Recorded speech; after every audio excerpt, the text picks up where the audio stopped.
First of all, I don't want you to be so blown away by my slides here that you're just not able to remain focused. This is just a Word document with some stuff pasted in, so there's nothing fancy here, and I hope that doesn't let you down too much.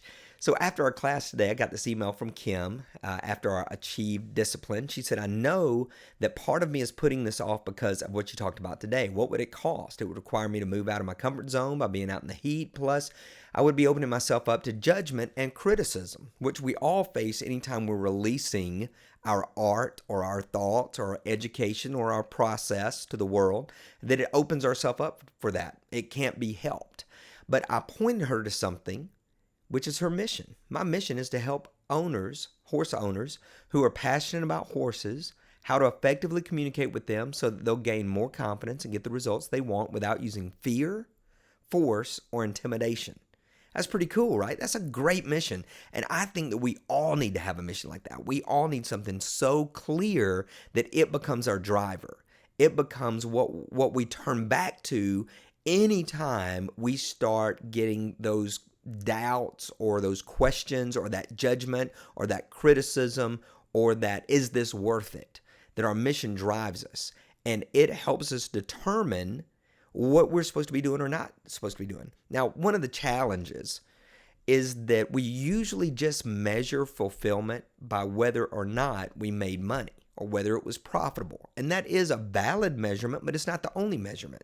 Because the truth is that we can release something that doesn't make money initially, it may down the road, but it drove us toward the fulfillment of that mission. Because if we had not released it at all, we would have inhibited the mission.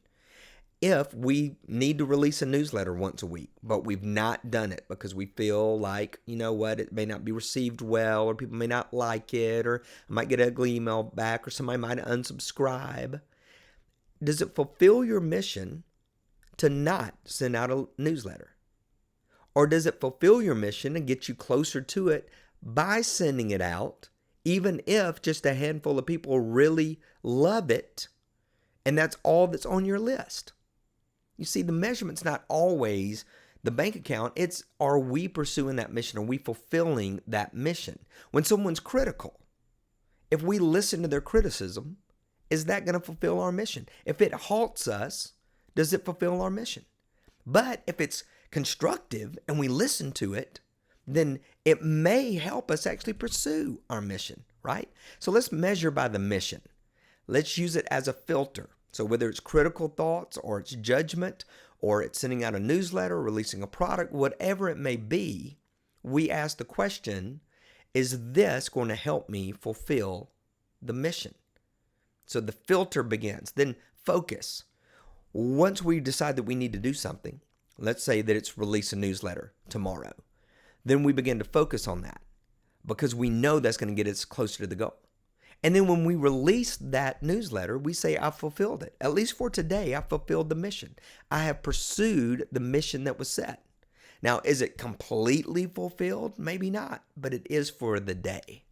So let's not be so overwhelmed by the circumstances or the judgment or the criticism that we may get that may slow us down, because inevitably it's coming.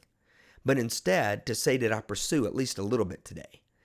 Did I make sure that I stayed true to the mission that I have, even if there are forces that are against me? But I want to draw you back to this mission one more time. My mission is to help owners who are passionate about horses how to effectively communicate with them so that they'll gain more confidence, get the results they want without using force, fear, or intimidation. That's easy to use as a filter. It's easy to help focus, and it's easy to fulfill by just doing simple things to make sure you're getting close to that goal. So make sure you're writing your mission today and measure by the mission. And don't allow these outside voices and judgment to always derail, but instead ask the question, is this going to help me? If I listen to them or if I act in this way, is this going to help me fulfill my mission, or is it going to take me farther away? And I think that this is part of the way that we become more disciplined, is that we're very sure of what it is that we're pursuing. Hey, until next time, Paul Evans, paulbevans.com. Success is not an accident. Be blessed.